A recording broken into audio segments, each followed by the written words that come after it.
Screen share हो रहा है? जी सर। ठीक है, तो हम लोग स्टार्ट करते हैं सी प्लस प्लस। ठीक है, तो सी प्लस प्लस क्या है? ये सी का ही एक एक्सटेंडेड वर्जन है। हम लोगों ने पिछले सेमेस्टर में सी देखा था, सी लैंग्वेज, सी प्रोग्रामिंग। तो सी प्रोग्रामिंग में जितने सारे फीचर्स हैं, ठीक है, सी लैंग्वेज में जितने सारे फीचर्स है उन सारे फीचर्स सी प्लस प्लस में अवेलेबल है। लेकिन सी प्लस प्लस, इसे सी प्लस प्लस इसलिए कहा जाता है क्योंकि इसमें कुछ एडवांस भी कंसेप्ट है ऐसे जो इसमें सी के मुकाबले एडवांस कंसेप्ट मौजूद है, इसलिए इसे प्लस कहा गया है, सी प्लस। जब इसका इन्वेंशन हुआ था तो इसे सी विथ क्लासेस भी कहा जाता था। ठीक है, क्योंकि इसमें क्लास कंसेप्ट भी इंट्रोड्यूस किया गया है, तो इसे सी विथ क्लासेस भी कहा जाता था। लेकिन इसका जो फैमिलियर नेम है वो सी प्लस प्लस ही है, और इसे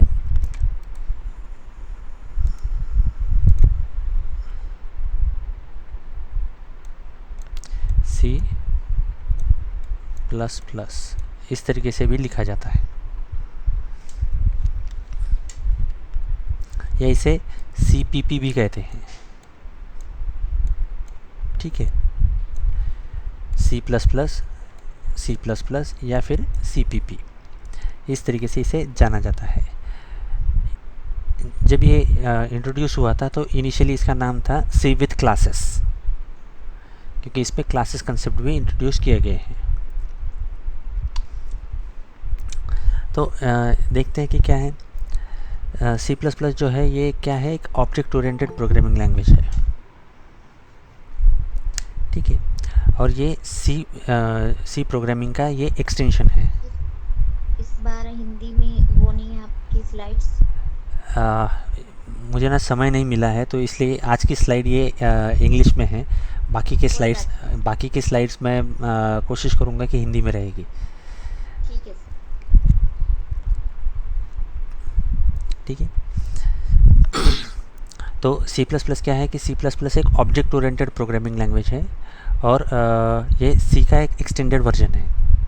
ठीक है, सी लैंग्वेज जो थी हमारी, हमने जो सी लैंग्वेज सीखी थी वो क्या थी, प्रोसीजर ओरिएंटेड प्रोग्रामिंग लैंग्वेज थी। ठीक है, लेकिन सी प्लस प्लस जो है वो ऑब्जेक्ट ओरिएंटेड प्रोग्रामिंग लैंग्वेज है। ओके, डिफरेंस ध्यान दीजिए, डिफरेंस दोनों में, सी और सी प्लस प्लस में।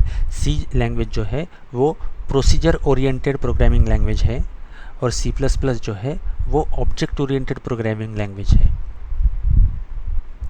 ठीक है, मेन डिफरेंस है ये दोनों लैंग्वेज के बीच में। सी लैंग्वेज जो है ये भी मिडिल लेवल लैंग्वेज है, और सी प्लस प्लस है ये भी मिडिल लेवल लैंग्वेज है। ठीक, लेकिन सी और सी प्लस प्लस में मेन डिफरेंस क्या है कि सी जो है वो प्रोसीजर ओरिएंटेड है, और सी प्लस प्लस जो है वो ऑब्जेक्ट ओरिएंटेड है। सी प्लस प्लस में हम लोग देखेंगे कि कंट्रोल स्टेटमेंट्स देखेंगे हम, जो कि हमने सी में ऑलरेडी देखे हैं। कंट्रोल स्टेटमेंट्स कैसे, कोई बता सकता है? कंट्रोल स्टेटमेंट्स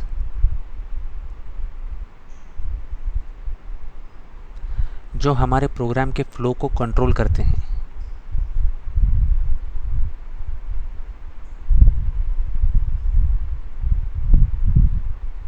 ठीक है,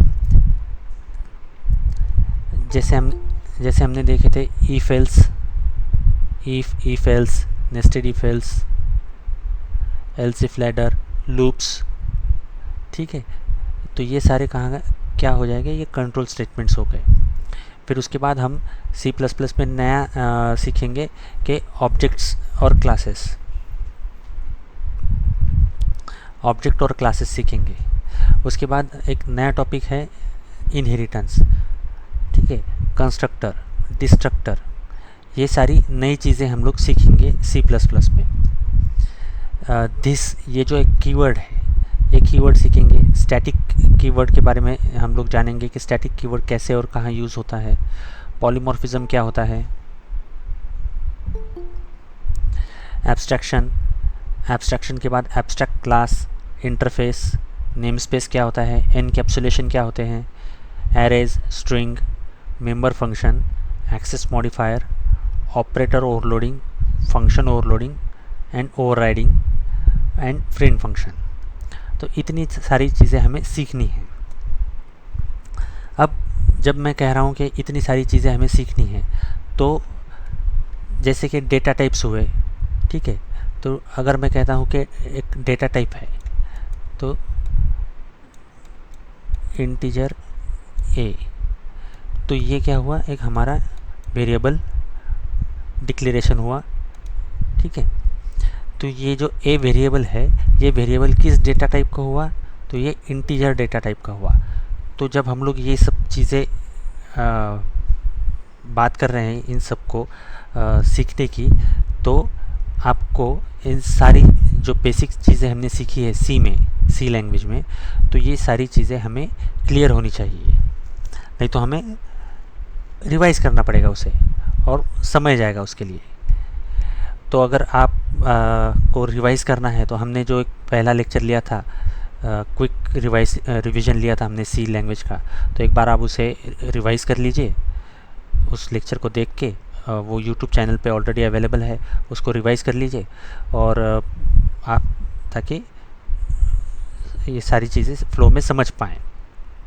और अगर किसी और टॉपिक में, सी के किसी और टॉपिक में भी कोई प्रॉब्लम है, तो उनके सारे लेक्चर्स भी यूट्यूब चैनल पे अवेलेबल है, उसको देखिए, उनको देखिए, और फिर भी अगर कोई प्रॉब्लम है तो पूछ सकते हैं आप, हम लोग उसे सॉल्व करेंगे। लेकिन ये सारी चीज़ें जब हम सीख रहे हैं, तो ये सी का बेसिक नॉलेज हमें क्लियर होना ज़रूरी है, ठीक है, क्योंकि C++ क्या है, सी का ही एक्सटेंडेड वर्जन है। और हम लोग ये मान के चल रहे हैं ऐसे कि आपको सी लैंग्वेज आपने क्लियर कर लिया है। सी देखिए, आपका जो रिज़ल्ट है वो बहुत बढ़िया है। एक बंदे का भी सी लैंग्वेज में कोई पेपर बैक नहीं रहा, सारे के सारे क्लियर हुए हैं आप। तो आप लोगों ने सच में मेहनत की है, आप लोगों ने अच्छे से एग्ज़ाम दिया है और पढ़ाई भी अच्छे से की है, तो कोई ज़्यादा डिफ़िकल्ट नहीं है ये। तो प्लीज़ इसे रिवाइज़ कर लीजिए एक बार, ताकि हम लोग मतलब जो फ्लो चल रहा है उसको डिस्टर्ब ना हो, ठीक है। नेक्स्ट फिर देखते हैं हम लोग कि C++ क्या है, ठीक है। तो जैसे कि हम लोगों ने अभी देखा था कि C++ क्या है, कि सी का ही एक एक्सटेंडेड वर्जन है।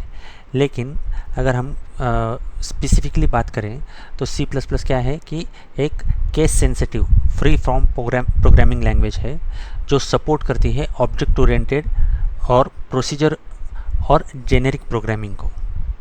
देखिए, C++ क्या है, बेसिकली C++ एक केस सेंसिटिव और फ्री फॉर्म प्रोग्रामिंग लैंग्वेज है, जो सपोर्ट करती है object oriented, procedure oriented and generic programming को। जैसा कि हमने पहले भी देखा था कि सी एक मिडल लेवल लैंग्वेज है, तो वैसे ही C++ भी एक मिडल लेवल लैंग्वेज है। ये भी हाई लेवल लैंग्वेज और लो लेवल लैंग्वेज के साथ इसके हम काम कर सकते हैं इसमें भी। तो object oriented programming language means क्या होता है, तो C++ सपोर्ट करता है ऑब्जेक्ट ओरिएंटेड प्रोग्रामिंग को। तो मीन्स एग्जैक्टली होता क्या है, तो ऑब्जेक्ट ओरिएंटेड जो है प्रोग्रामिंग, वो बेसिकली 4 मेजर पिलर्स पे बेस है, ठीक है। जो ऑब्जेक्ट ओरिएंटेड प्रोग्रामिंग की, आप कोई भी प्रोग्रामिंग ले लीजिए जो ऑब्जेक्ट ओरिएंटेड है, इवन जावा, ठीक है, जावा भी इन 4 बेसिक ये जो पिलर्स हैं इन्हीं पे बेस है। और कोई भी object oriented programming language in 4 के ये जो 4 कंसेप्ट है, इन चारों कंसेप्ट्स के बिना कंप्लीट नहीं हो सकती। तो पहला कंसेप्ट है इनहेरिटेंस, दूसरा है पॉलीमॉर्फिज्म, तीसरा है एनकैप्सुलेशन और चौथा है एब्स्ट्रैक्शन, ठीक है। ये 4 मेजर पिलर्स है ऑब्जेक्ट ओरिएंटेड प्रोग्रामिंग के, inheritance, polymorphism, encapsulation and abstraction. इन चारों को हम डिटेल में पढ़ने वाले हैं, जैसे कि हमने अभी यहाँ पे देखा। देखिए, inheritance, polymorphism, abstraction and encapsulation, ठीक है। इन चारों को हम लोग डिटेल में पढ़ेंगे। ठीक है। तो जैसे सी में हमने देखा था कि सी की कुछ स्टैंडर्ड लाइब्रेरीज़ है, वैसे ही सी प्लस प्लस की भी कुछ स्टैंडर्ड लाइब्रेरीज़ है। ठीक है। तो सी प्लस प्लस की जो स्टैंडर्ड लाइब्रेरीज़ है ये मेनली 3 पार्ट्स में डिवाइड की गई है।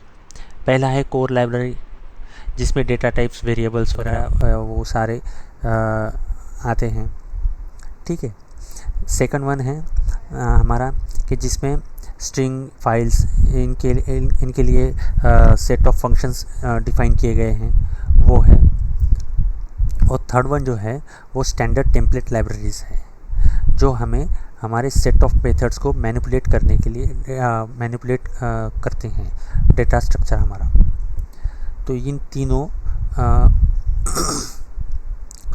तो ये 3 अलग अलग लाइब्रेरीज़ से हमारी एक सी प्लस प्लस की स्टैंडर्ड लाइब्रेरीज़ बनती है।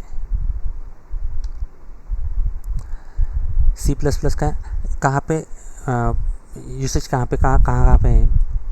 तो C plus plus programming language के थ्रू हम लोग अलग अलग एप्लीकेशंस डेवलप कर सकते हैं जो कि सिक्योर्ड हो और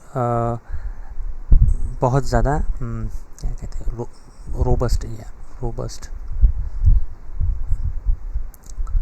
रोबस्ट की यार हिंदी नहीं आ रही मुझे, सॉरी। इट्स अ इसे कहते हैं रोबस्ट एप्लीकेशन। ओके, आप प्लीज़ सर्च कर लीजिए रोबस्ट मीन्स। मुझे सच में इसकी हिंदी नहीं पता, सॉरी। तो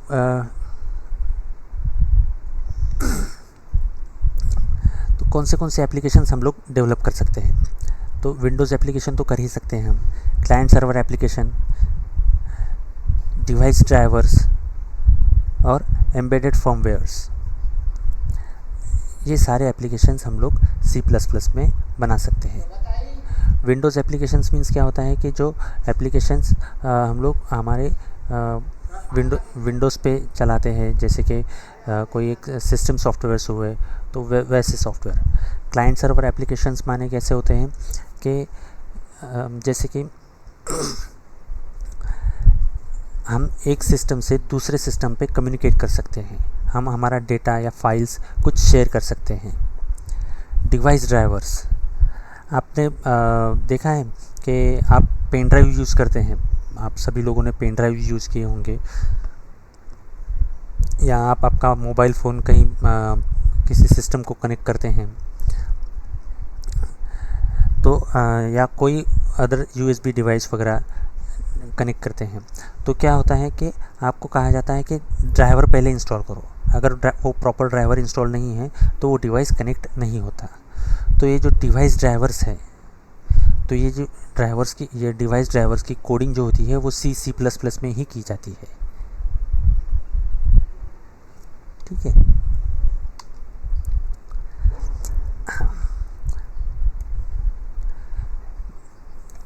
हमारा सी लैंग्वेज का प्रोग्राम याद है सबको? पहला प्रोग्राम हेलो वर्ल्ड। कोई एक ऐसा कि जो बता सकता है हेलो वर्ल्ड का प्रोग्राम? मेरी आवाज़ आ रही है आप तक या ब्रेक हो गई? कोई बता सकता है सी लैंग्वेज का हेलो वर्ल्ड का प्रोग्राम? याद तो देखिए, प्रोग्राम याद नहीं करना है हमारे पास। ठीक है, चलिए हम क्या करते हैं, सबसे पहले प्री प्रोसेसर इंक्लूड करते हैं। क्या होता है? इंक्लूड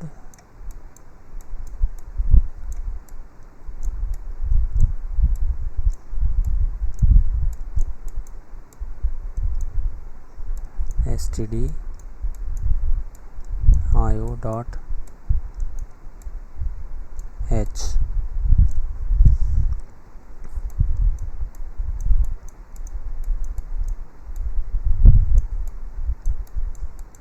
void main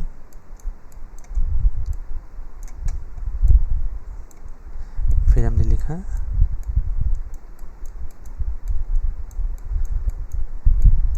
printf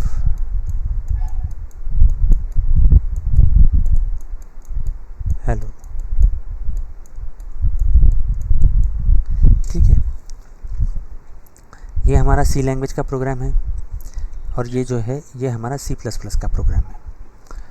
देखिए सी और सी प्लस प्लस में कोई ज़्यादा डिफरेंस नहीं है। सी लैंग्वेज के प्रोग्राम में हमने क्या किया, सबसे पहले स्टैंडर्ड लाइब्रेरीज इंक्लूड की। ठीक है, क्या किया हमने, standard input output dot header file include की। ठीक है, क्या किया हमने, इंक्लूड किया, कौन सी फाइल इंक्लूड की, stdio.h। std means standard, I का mean input, O output, standard input output dot header, ये फाइल हमने सी लैंग्वेज में इंक्लूड की थी। अब वैसे ही सी प्लस प्लस में हमने क्या किया, हैश इंक्लूड। तो ये क्या हुआ, प्री प्रोसेसर। प्री प्रोसेसर पहले हम क्या इंक्लूड करना चाहते हैं, IO stream, input output stream dot header. ठीक है, यहाँ पे हमने क्या किया था, stdio.h, यहाँ पे क्या करेंगे हम, input IO stream dot H, input output stream dot H. ठीक है, input output stream dot H, IO stream dot H. ठीक है, फिर सी लैंग्वेज में हमने क्या किया था, मेन फंक्शन लिखा था, वॉइड मेन, यहाँ पे भी वही किया। सी और सी प्लस प्लस का दोनों के प्रोग्राम का एग्जीक्यूशन मेन फंक्शन से ही स्टार्ट होता है। दोनों लैंग्वेजेस में जो एग्जीक्यूशन स्टार्ट होगा वो मेन फंक्शन से ही स्टार्ट होगा। ठीक है, फिर हमने क्या किया, कर्ली ब्रैकेट ओपन, यहाँ पे भी ओपन किया हमने। फिर हमने यहाँ पे क्या लिखा था, हमें प्रिंट करना था कंसोल पे, तो हमने लिखा था प्रिंट एफ। हाँ, अब यहाँ पे क्या लिखेंगे हम, सी आउट। ठीक है, तो यहाँ पे क्या लिखा हमने, सी आउट। सी आउट का मीनिंग क्या है, कंसोल आउटपुट।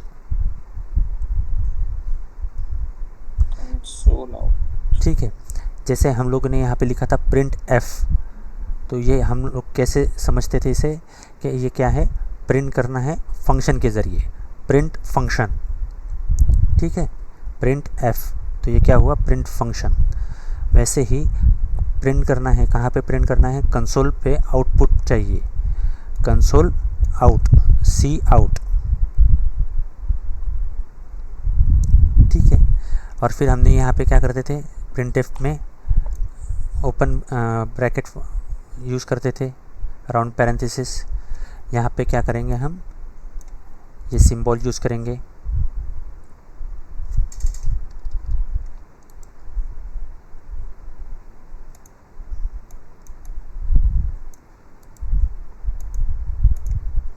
ठीक है, और फिर डबल कोट्स में, जैसे यहाँ पे हम लोग डबल कोट्स में हम मैसेज देते थे, वैसे ही डबल कोट्स में हमें जो मैसेज चाहिए वो हम डबल कोट्स में देके सेमीकोलन के साथ उसे एंड करेंगे। हम सेमीकोलन के साथ उसे एंड कर रहे हैं, यहाँ पे ब्रैकेट कंप्लीट। तो ये क्या हुआ हमारा सी प्लस प्लस का पहला प्रोग्राम। ठीक है, यहाँ पे आप वही हम लोग जो लिखते थे CLR SCR वो लिख सकते हैं। यहाँ पे आप गेट CH लिख सकते हैं।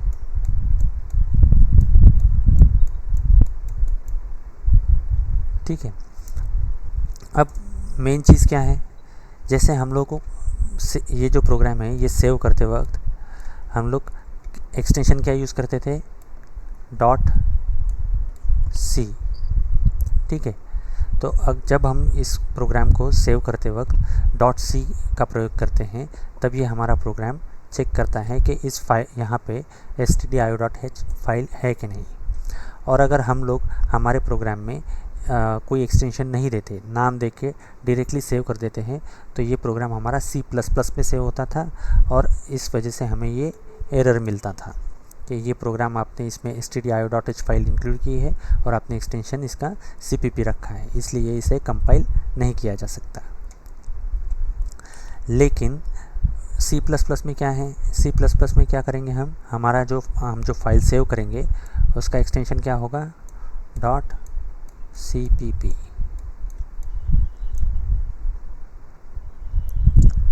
ठीक है, C और C++। सर ये CLSR ब्रैकेट और ये गेट CH ऐड करने के लिए क्या है? वो अगर हम चाहें तो कर सकते हैं। अच्छा, मतलब ये मैंडेटरी नहीं? मैंडेटरी नहीं है।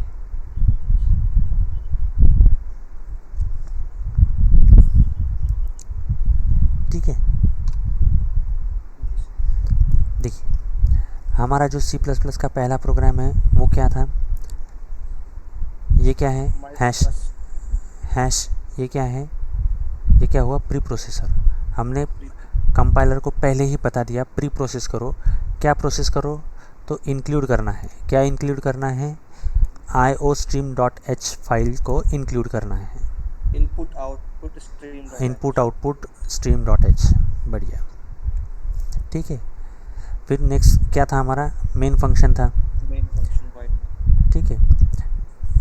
तो मेन फंक्शन हमने यहाँ पे लिखा, उसके बाद मेन फंक्शन यहाँ से स्टार्ट हुआ, हमने यहाँ पे कंसोल पे आउटपुट लिखा।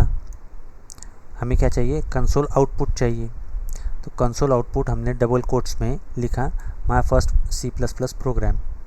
जब हम ये प्रोग्राम कंपाइल करेंगे तो हमारे कंसोल पे ये आउटपुट हमें मिल जाएगा। यहाँ तक किसी को कोई problem? Main function start sir किसको कहा आपने? ये यहाँ से करली ब्रैकेट, अच्छा करली ब्रैकेट, करली ब्रैकेट देखिए, ओपन से लेकर क्लोज तक। ओपन से लेके सी प्लस प्लस में हमने ब्रैकेट्स कितने कैसे देखे हैं, कितने ब्रैकेट्स देखे हैं, 3 ब्रैकेट, तीन देखे हैं, 3 देखे हैं, ठीक है। पहला कौन सा है हमारा, राउंड पैरेंथेसिस, राउंड ब्रैकेट, ठीक है। दूसरा है हमारा स्क्वायर, और तीसरा है हमारा करली, ठीक है। तो राउंड पैरेंथेसिस कब और कहाँ यूज़ होता है? ये मेन फंक्शन, नहीं, मेन फंक्शन के लिए नहीं, फंक्शन के लिए यूज़ होता है, ओके फंक्शन, फंक्शंस के लिए यूज़ होता है। मेन भी एक फंक्शन है, इसलिए ये फंक्शन के साथ आया है, जी ठीक है। स्क्वायर पैरेंथेसिस ये कब यूज़ होते हैं? ये यूज़ होते हैं एरे का जब हम प्रयोग करते हैं तब ये, ठीक है। और करली पैरेंथेसिस ये इनका हम प्रयोग कब करते हैं, जब हमें इंडिकेट करना होता है ब्लॉक ऑफ कोड, ठीक है, block of code, block of code, जी ठीक है। जब हम ये चाहते हैं कि ये हमारा फंक्शन यहाँ से शुरू हुआ और यहाँ ख़त्म हुआ, और उस फंक्शन के अंदर हम चाहते हैं कि मल्टीपल लाइंस है, तो वो सारी मल्टीपल लाइंस एक ही फंक्शंस में रहे या एक ही ब्लॉक में रहे, तब हम ये करली ब्रैकेट का प्रयोग करते हैं। और कंपाइलर को ये पता चलता है कि ये जो सारे यहाँ से स्टार्ट हुआ है ये ब्रैकेट और यहाँ एंड हुआ है, तो इसके बीच का सारा जो कोड है वो एक ही ब्लॉक को बिलोंग करता है, इसीलिए इसे कहा जाता है करली ब्रैकेट। रेफ़र करते हैं ये ब्लॉक ऑफ कोड को। इसमें प्रिंट द गिवन इनपुट में सर ये my first C plus plus program हो जाएगा ना? हाँ, यहाँ से लेके ये जो डबल कोट्स हैं, ये डबल कोट्स से लेके यहाँ तक ये हमें कंसोल पे हमें आउटपुट मिलेगा, my first C plus plus program. और मेन फंक्शन एंड, ये यहाँ पे एंड हो गया, ये लास्ट का पार्ट,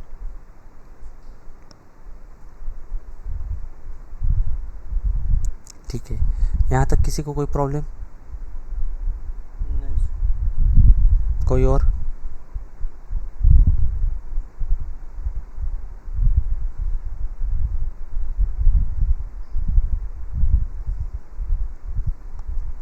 कोई नहीं, ठीक है। अच्छा, हम लोगों ने सी प्लस प्लस में देखा है, सॉरी सी में देखा था कि इंटीजर्स डेटा टाइप्स देखे थे हमने, ठीक है। तो डेटा टाइप्स कौन से देखे थे हमने? इंटीजर, फ्लोट, कैरेक्टर, और कोई देखा था? बुलियन,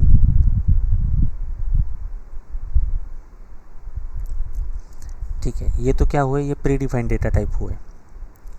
फिर नेक्स्ट हमने देखा था यूज़र डिफाइंड डेटा टाइप। जब हमने स्ट्रक्चर देखा था, स्ट्रक्ट कीवर्ड के थ्रू हम लोगों ने स्ट्रक्चर डिफाइन किए थे, तब हमने क्या देखा था कि स्ट्रक्चर के ऑब्जेक्ट को हम लोग कैसे यूज़ कर सकते हैं। ठीक है, और स्ट्रक्चर को हम लोग कैसे as a data type implement कर सकते हैं, ये देखा था। देखिए आप लोगों को अगर प्लीज़ वो जो हमने रिवीजन किया है उसे प्लीज़ एक बार देख लीजिए, क्योंकि क्या है उसके ऐसे ही हम लोग बात करते रहेंगे और क्लियर नहीं होगा, फिर वो हम लोग पीछे आएंगे टॉपिक क्लियर करने के लिए, तो ये नहीं होना चाहिए। तो क्या है कि आज आप सब लोग हमने जो रिविजन्स लिए थे वो देख लीजिए, कोई एक टॉपिक होगा ऐसा तो वो उसको भी रिवाइज़ कर लीजिएगा। आपको लगता है कि ये क्लियर नहीं है तो प्लीज़ देख लीजिएगा आप वो सब, क्योंकि ये आपका एक सेमेस्टर ऐसे ही चला गया है कि आप लोग नहीं आ सकते थे, मतलब चाह कर भी नहीं आ सकते थे। चैनल का नेम सर क्या बताया था? रिवीजन? सॉरी, चैनल नेम जो बताया था जहाँ पे वीडियो है, चैनल का नेम मैंने शायद लिंक दिया है व्हाट्सएप ग्रुप में, हमारे लिंक है, लिंक है वहाँ पे। CILE-MGHV वर्धा चैनल का नाम है। ठीक है, नहीं आज वो देखना पड़ेगा। ठीक है, मैं एक बार आपको दिखा देता हूँ, देखिए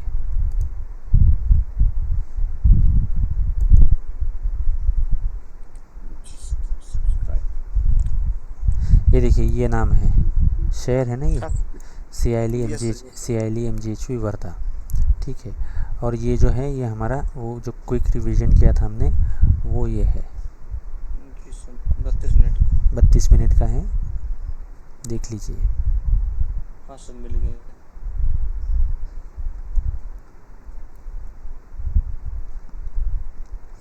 और बाकी की भी आपको अगर कुछ जानना है, पढ़ना है, तो बाकी के लेक्चर्स भी यहीं पे अवेलेबल है सारे, ठीक है।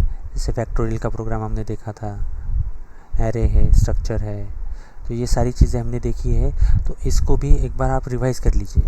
अगर ये पहले ये जो रिवीजन वाला है क्विक रिवीजन, इसको देख लीजिए। ये देखने के बाद आपको लगता है कि कोई एक टॉपिक है ऐसा कि जो आपको क्लियर नहीं हो रहा है, तो पर्टिकुलर उस टॉपिक का वीडियो आप देख सकते हैं। वो वीडियो देखने के बाद भी अगर आपको क्लियर नहीं हो रहा है तो आप पूछिए मुझसे, हम लोग उसको फिर से डिस्कस करेंगे। लेकिन बेसिक मैं ये एक्सपेक्ट करता हूँ आपसे अभी, क्योंकि हमें क्या होगा कि बेसिक क्लियर होना ज़रूरी है, नहीं तो हम फिर से वहीं अटक जाएंगे, हम लोग आगे नहीं बढ़ पाएंगे। और आप लोगों को न चाहते हुए, मतलब चाहते हुए भी यहाँ नहीं आ सके हैं, तो अभी आपको चांस है यहाँ आने का, तो आप लोग आके प्रैक्टिस कीजिए, तो ज़्यादा अच्छे से क्लियर होगा, ठीक है।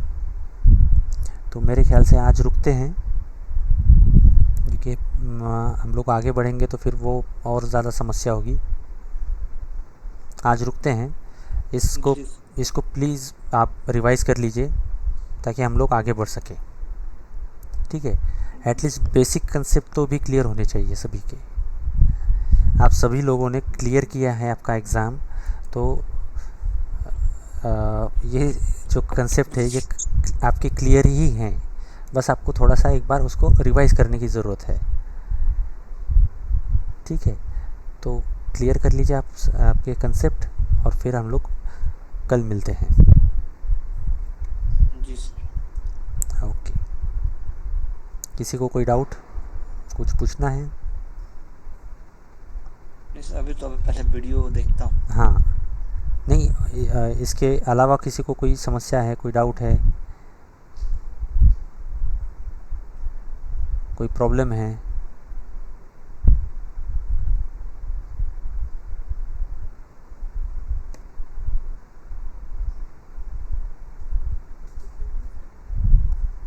हेलो जी सर, आवाज़ आ रही है। जी, कुछ कह रहे थे? नहीं सर, कुछ नहीं। ओके ओके, ठीक है। कुछ वो कह रहा है सर, कोई कह रहा है। मुझे भी किसी की आवाज़ आ रही है, लेकिन पता नहीं चल रहा कि कौन कह रहा है। सिलेबस के बारे में पूछ रहा है सर।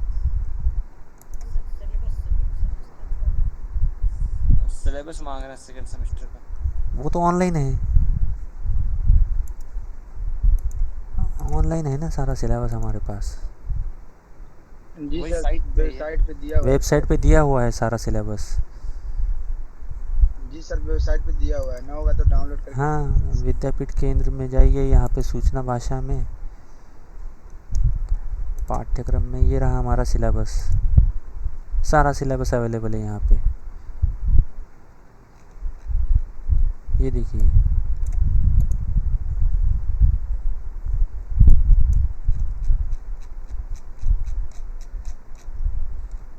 ये रहा सिलेबस।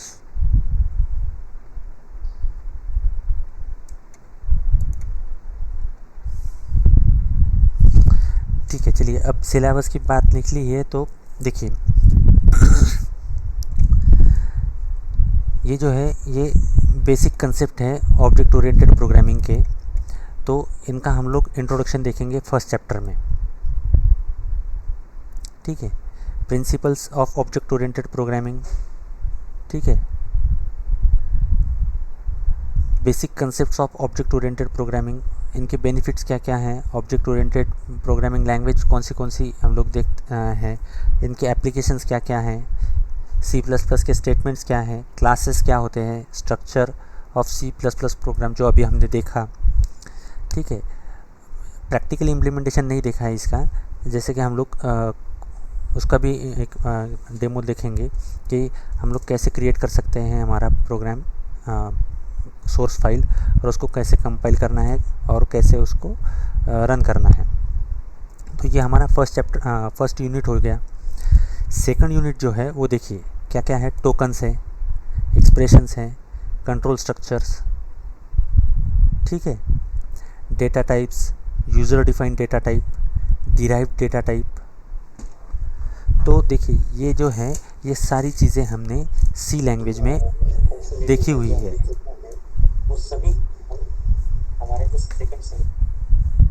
ये सारी चीज़ें हमने सी लैंग्वेज में देखी हुई है। सिंबॉलिक कॉन्स्टेंट्स जो है, टाइप कंपैटिबिलिटी, ये भी हमने देखा हुआ है, लेकिन इसको हम लोग एक बार फिर से रिवाइज़ कर लेंगे। वेरिएबल डिक्लेयर कैसे करते हैं ये भी हम लोग देखेंगे, ये भी हमने देखा हुआ है। ठीक है, डायनेमिक इनिशियलाइजेशन कैसे होता है वेरिएबल का, रेफरेंस वेरिएबल क्या होते हैं, ये यहाँ पे देखिए। जो नए टॉपिक्स है उन पे हम लोग ज़्यादा जोर देंगे, और जैसे कि ये टोकन्स हुए, कीवर्ड्स हुए, तो ये सारी चीज़ें हमने ऑलरेडी सी में देखी है। अगर फिर से इन पे हम लोग समय देंगे हमारा, तो हमारा और ज़्यादा समय जाएगा, हम लोग ये बाकी की चीज़ें नहीं सीख पाएंगे या हमें सीखने में समस्या होगी। तो मैं चाहता हूँ कि आप लोग उसे रिवाइज़ कीजिए ताकि ये सारी चीज़ें हमें क्लियर हो। ठीक है, जैसे ऑपरेटर्स हुए, तो जो ऑपरेटर सी में यूज़ करते थे वही यहाँ पे हम लोग C++ में भी वही ऑपरेटर्स यूज़ करेंगे। एरिथमेटिक ऑपरेटर्स वैसे ही हैं, प्लस का काम वही है, एडिशन करना ही है, माइनस का काम वही है, सब्सट्रैक्शन करना। जो नए ऑपरेटर्स है वो सीखेंगे हम, जैसे कि स्कोप रिजोल्यूशंस हुए, ये ऑपरेटर के लिए हम लोग सीखेंगे, समय देंगे हम हमारा। ऑपरेटर प्रेसिडेंस, ये जैसे सी में था वैसे C++ में भी है। ठीक है, तो जो चीज़ें हमने ऑलरेडी सीखी हुई हैं उन पे समय ज़्यादा ना व्यतीत करते हुए हम कुछ नया सीखेंगे ताकि हमें कुछ और नया सीखने को मिले। तो इसलिए मैं रिपीटेडली कह रहा हूँ आपसे कि वो प्लीज़ आप रिवाइज कर लीजिए उसे। ठीक है, तो आज के लिए रुकते हैं फिर। जी सर। आप सभी लोगों को कह रहा हूँ मैं कि प्लीज़ रिवाइज कीजिए। ठीक है, okay, thank you sir. Thank you.